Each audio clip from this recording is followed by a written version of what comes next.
If you like storytime vibes, hit subscribe and let's dive in together. My girlfriend texted me that she was moving in with her best friend Ethan and asked me not to reach out for a month. I replied, "Understood." Then I terminated the credit cards I'd been funding for her. Her frantic call from a store when her card was declined in front of Ethan was pure humiliation. I'm Derek, 27. For 2.5 years, I thought I was building something stable with Madison. Little rituals, inside jokes, the way she'd send me a picture of her coffee every Sunday. We didn't have a shared lease.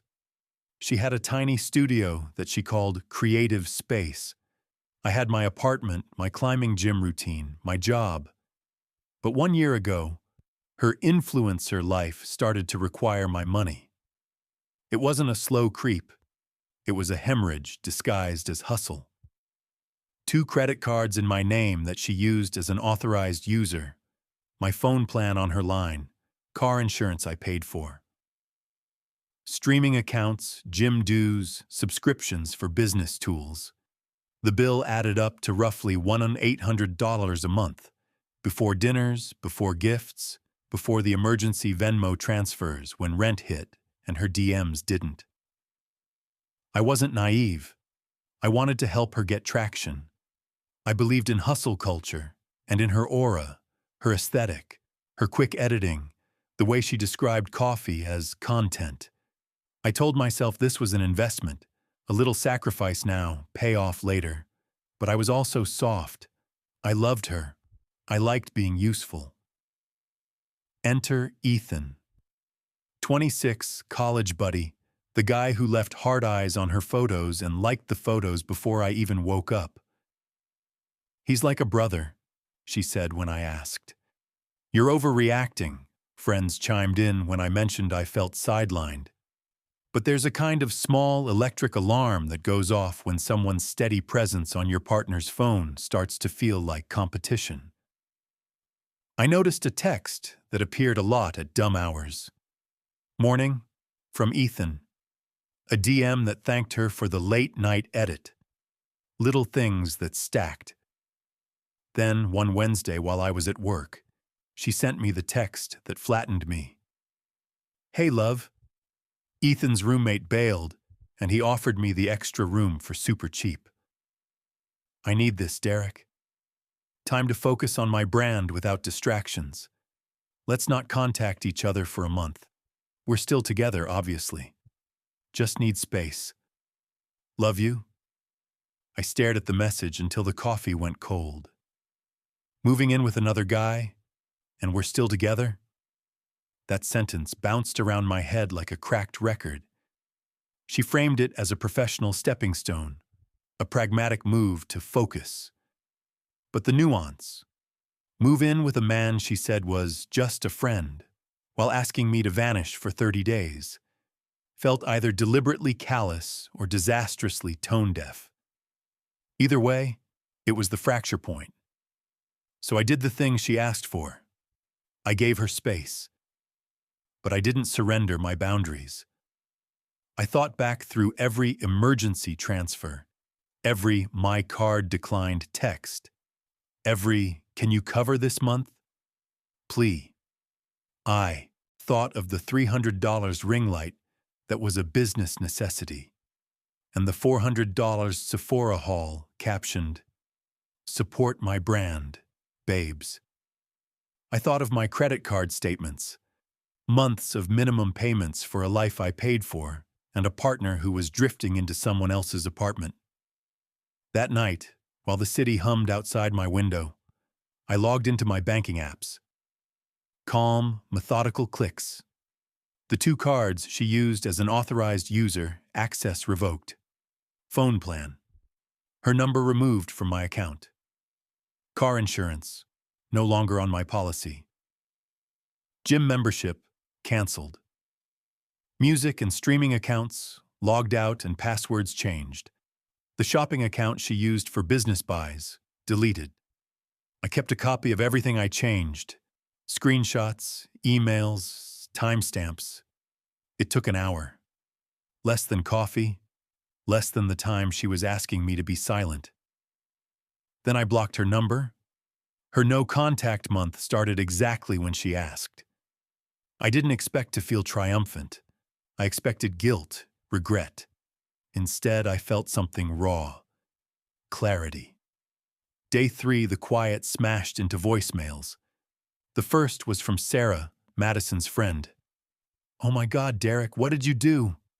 Madison's card stopped working in the store and she's freaking out."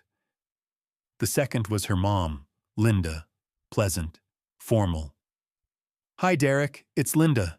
There's a mix-up with Madison's cards. She thinks it's a glitch. Can you help her? She's very upset." The third was a voice I hadn't heard in weeks, and it made my jaw tighten. Madison, calling from Ethan's phone, shrill with panic. "What the hell, Derek? My card was declined in front of everyone. How could you do this? You're manipulating me financially." I played the messages twice. I listened to the irony. A woman who moved into another man's apartment and asked me to fund her life complained she'd been financially manipulated. I didn't call back. She had asked for no contact. I honored it coldly. That night, she left me a voicemail I replayed in the dark. "Derek, please. My car insurance lapsed and I got a ticket, $450. Ethan saw my card get declined in the grocery store. I had to act like I grabbed the wrong one. Please turn the cards back on. I'll pay you back, I swear. This is so embarrassing." The sob in her voice was performative and real all at once. Embarrassment is a mirror that shows people exactly what's gone wrong. Sometimes people fix themselves when they see it. Sometimes they scream at the mirror. 2 weeks later, there was a knock at my door.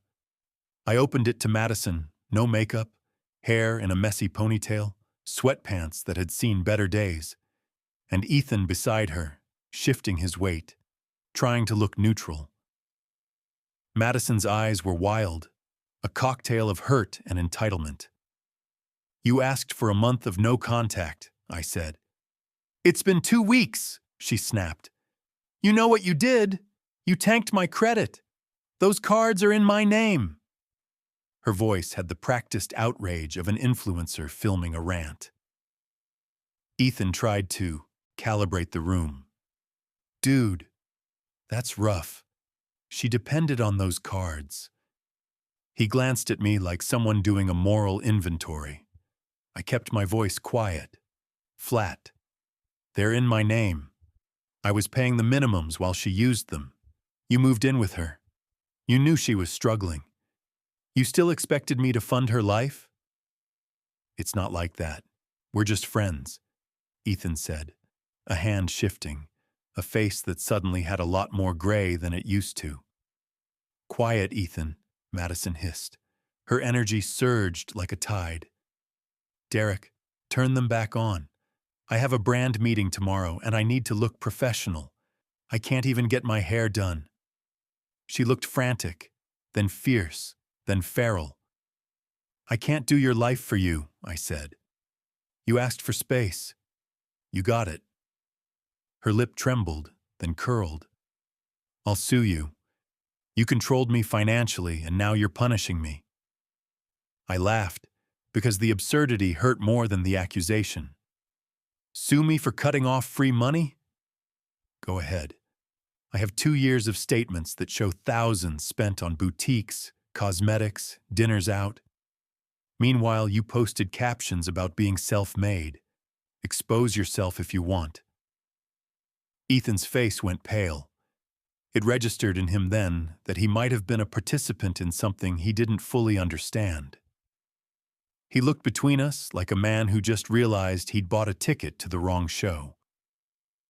Madison, for all her fury, sounded small then. "You're destroying my life," she said. "My followers will drop. My brand will tank." I closed the door in their faces. It felt brutal. It felt righteous. It felt like a clean fracture line. One I had created because I finally respected myself more than the fantasy of being needed. I had broken the parasite that fed on my bills. The silence after the door clicked shut was a strange kind of applause.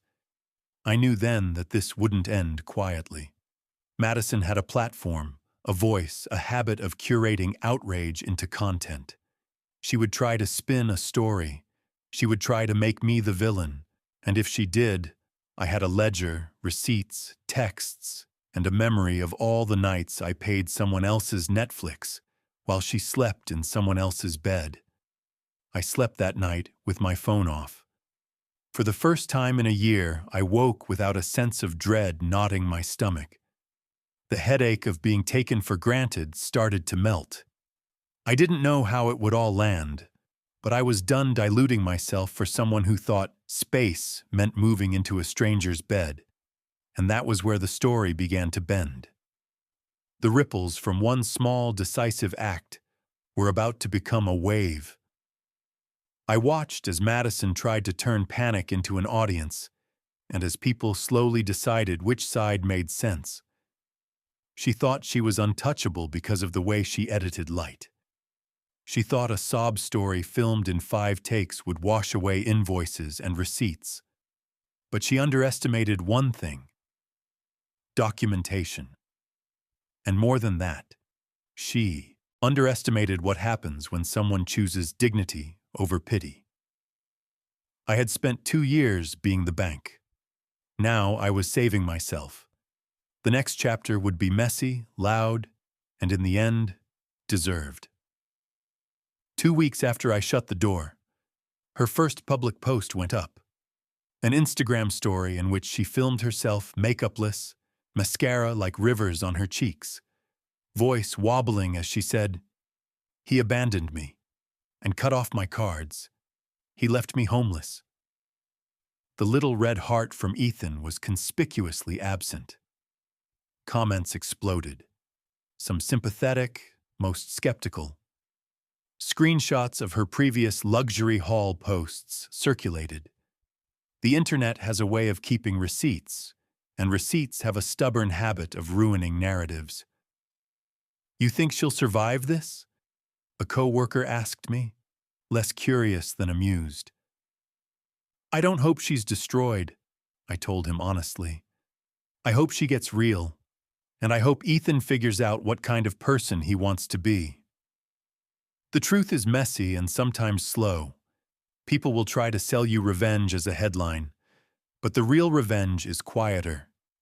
It's a debt paid, a credit score restored, a sleep without knots. I was learning that. Madison was about to learn something harsher. Weeks later, the storm that started as a text would become a reckoning. The people who cheered at the start would disperse. Some friends pretended not to see the receipts. Some mutuals chose sides because story beats are easier than nuance. But I kept my bank records, my screenshots, the voicemail where she confessed to being embarrassed and begging. I kept the texts where she asked me to be quiet while she moved into Ethan's spare room. I had the patterns. And patterns have a way of revealing truth. I didn't want to be a vindictive person. I wanted to be a man who learned the cost of softness and got better at protecting it. The next chapter is where the smoke really clears, where her influencer veneer starts to flake, where Ethan's illusions collapse, and where the consequence of mixing intimacy with entitlement finally lands. The way this all ends is not a movie car chase. It's a ledger balanced and an identity reclaimed.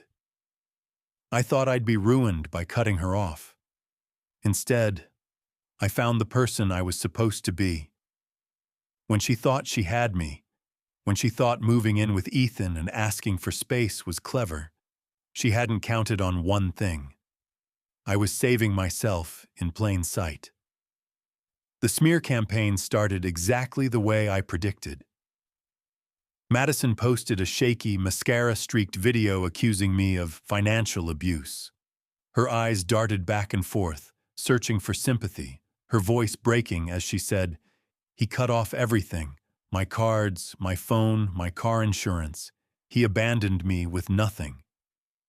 For about 5 minutes, the comments were sympathetic. heart emojis. Girl, you deserve better. He sounds toxic.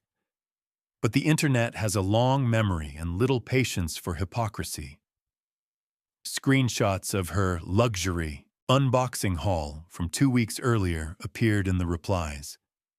People pulled up her date night thanks babe caption on a dinner I paid for.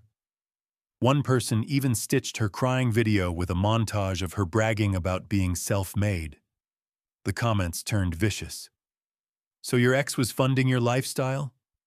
Where do I sign up? Financial abuse? Sounds like he just stopped being your ATM. This is embarrassing.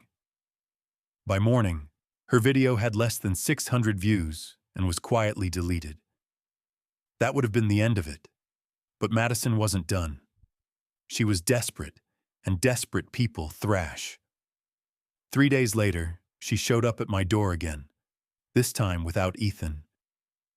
She was trembling, a mix of fury and desperation. "Derek, please," she said, her voice cracking. "My credit score's ruined. I can't even get approved for a store card. I need those accounts back, just until I get back on my feet." I leaned against the doorway. "You wanted space, Madison. You got it. Why are you here?" Her eyes darted everywhere but mine. "Because I can't do this alone. You know content creation is my job. My brand is slipping. I need stability." "You don't need stability," I said calmly. "You need accountability. I was paying nearly $2,000 a month just to keep you afloat. You called that love. I call that stupidity on my part." She gasped like I'd slapped her. "So what? You're just going to throw me to the wolves?" "You already threw yourself," I said, and closed the door. For a moment, I felt almost cruel. But then I remembered the nights I stayed up late making minimum payments while she laughed with Ethan over FaceTime. I remembered the $31,000 of debt racked up under my name. I remembered her calling me a distraction while she moved into another man's apartment. No, this wasn't cruelty. This was justice. 2 weeks after the first video fiasco, Ethan messaged me on Instagram. His profile picture showed him smiling, but the tone of his DM was anything but cheerful. "Hey man," he wrote, "we need to talk. Madison hasn't been paying her share of rent. She promised she could cover it, but she's broke. She's been eating my food, using my stuff, crying all the time. I'm down $900. Can you take her back?" I laughed out loud when I read it. He really thought I'd swoop in and rescue her because he couldn't handle the fallout. I replied simply, "That's your problem now. Good luck." 10 minutes later, another message. "This isn't funny. She tried flirting with me just to get me to cover her bills. When I said no, she called me names. I don't know what to do." I didn't reply. He'd signed up for it. Let him choke on the fine print. Then came the call from Linda, her mother. Her voice was tired, heavy with guilt. "Derek, I had no idea you were covering all her expenses. She told us she was earning good money online. I thought she was independent. She was making maybe $200 a month from affiliate links," I said. "The rest came from my bank account." There was silence on the other end. Then Linda whispered, "Oh my God, and those cards? The balances?" "About $12,000, both maxed." She sighed deeply. "I'm cutting her off too. She can either come home and get a real job or figure it out herself. I won't fund this anymore." "Good call," I said. "Derek," she added softly, "you're a good man. You didn't deserve this." That felt like vindication. By the 1-month mark, like clockwork, Madison texted me from a new number. "Hey love, month's up. I've reflected and I miss us. Can we talk?" I ignored it. An hour later. "Hello? Then Derek, please. I messed up. I'll do anything." Just respond then. When I didn't reply, she escalated. Fine. Be immature. See what happens. That Friday, she showed up at my workplace. She barged into the lobby, sobbing, screaming about how I'd abandoned her and left her homeless. Security had to escort her out. My co-workers stared from behind the glass as she wailed, I just want my things back. What things? I muttered under my breath. We never lived together. Later that night, my phone showed 63 missed calls from random numbers. Voicemails piled up. You ruined my life. Ethan's kicking me out. My credit's shot. You're a narcissist. I'll call your mom. And she did. My mom called me later, chuckling. Your ex just cried to me about credit cards. I told her to apply at McDonald's. They're hiring. Thanks, Mom, I said. She called me a bitter hag and hung up, Mom added. Funniest thing all week. I almost felt sorry for Madison then. Almost. Ethan lasted 34 days. On the 35th, Madison sent me a photo of a handwritten note taped to her door. You need to be out by Sunday or your stuff goes on the curb. Her caption, look what you caused. My reply, you caused this. She snapped back, I'm going to be homeless. My mom's offering me a job at her friend's clinic as a receptionist. Do you know how degrading that is? I couldn't resist. More or less degrading than having your card declined in front of Ethan. Her response, I hate you. I left it at that. But karma wasn't finished. One of the banks flagged her accounts for suspicious activity. Turns out she'd been using one credit card to pay the minimum balance on another, creating a fake payment loop. When the bank investigated, I told them everything. She's now facing potential charges for credit fraud. Meanwhile, her influencer career collapsed in real time. She posted a Get Ready With Me video in Ethan's bathroom, wearing the same outfit from 2019. He banged on the door mid-recording, yelling, I need to shower for my real job. The comments shredded her. This is sad. Girl, roommates aren't content. Same outfit again? Yikes. She deleted her account that night. Her 3,000 followers were gone. Ethan messaged me again, sounding broken.